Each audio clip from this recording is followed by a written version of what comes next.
Good day mga bro. Today bagong game ang ipapakita ko naman sa inyo. Actually hindi ito bago, matagal na rin siguro to.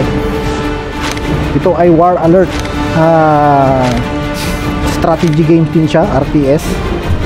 At ito ay nahango sa World War II. At kahawig siya na kahawig ng Company of Heroes ang laruan nito. Yan, ito yung introduction na muna tayo. Ito yung kanyang mga cinematic. Hangong-hango siya sa Company of Heroes na laro. Pero wala siyang papakita ko sa inyo gameplay niya sa mga susunod na video natin. Pero ito ay yung galawan niya, Company of Heroes talaga ang dating. Ayan, ganda na kanyang introduction, di ba? Medyo maingay lang dito kasi nasa malapit tayo sa makina, mga blower natin, kaya maingay. Yan yung mga main display niya. Yung mga ating mga troops na gagamitin. Yan yung ating information sa ating account. Main panel.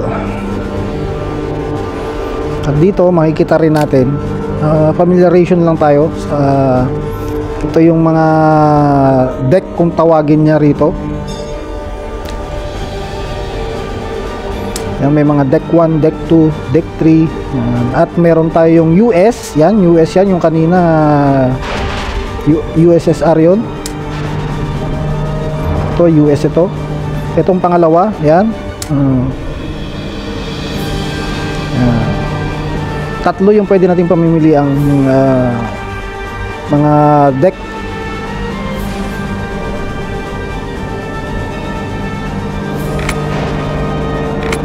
At yung sa kabilang side, yung sa kanan, yun yung mga troops na pwede nating gamitin. Pwede nating palitan yan, pwede rin nating i-upgrade. Kagaya niyan. Diba? Marami tayong choices ng troops na kailangan na pwede nating gamitin. Hindi ko pa kabisado tong mga to kasi siguro mga 3 times pa lang akong naglaro dito. Pero nagustuhan ko naman. Yun nga lang, ito ibakbakan kaagad. Agawan ng points ang labanan dito. Agawan ng flag. Kung sinong unang makarami, yun yung mas malamang na manalo. At the same time, durugan din ang base. Pero yung base niya rito iba eh. Isang building lang at saka mayroong depensa. Sa isang building na yon, dun lahat ang pinaka headquarters niya, dun lahat lumalabas yung mga troops natin, kahit tangke, dun lumalabas. Depende sa ating choice kung alin yung una nating papalabasin. At na-upgrade din natin ito. Ayan mga bro. Magandang laro ito. Try nyo.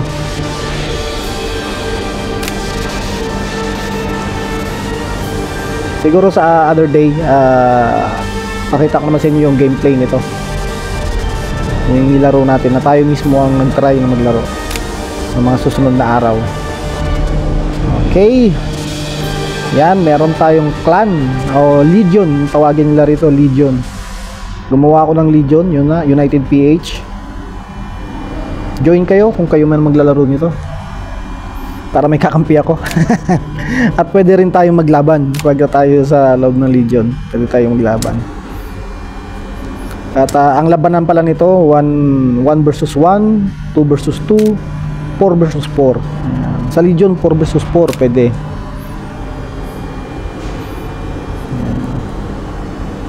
Yan, pag may ano pa tayo, mapakarami nating pamimili ang troops dito. Hindi ko pa gamay yung laro na to. Kaya try lang na, tinatry ko lang kung maganda ba siya, maganda bang laruin. Pero yung unang ano ko nito, unang laro ko nga, nagustuhan ko kasi nga ako'y naglalaro ng Company of Heroes sa PC at nasabi ko nga kahawig na kahawig ito. The way na labanan, agawan ng points ng flag, agawan ng flag. Ayun mga bro, try nyo itong bago nating na-upload na laro. Ito ang War Alert.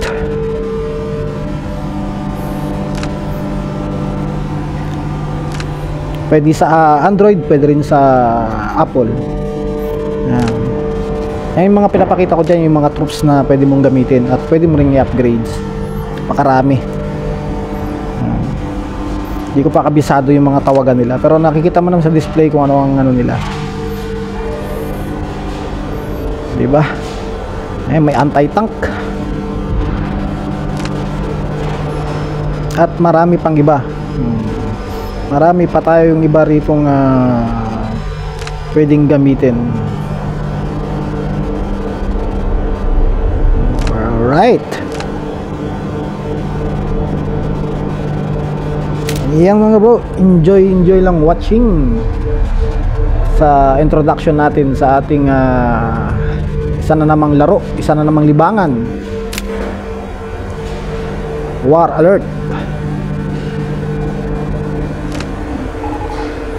Okay, happy playing na lang mga bro, at God bless us all.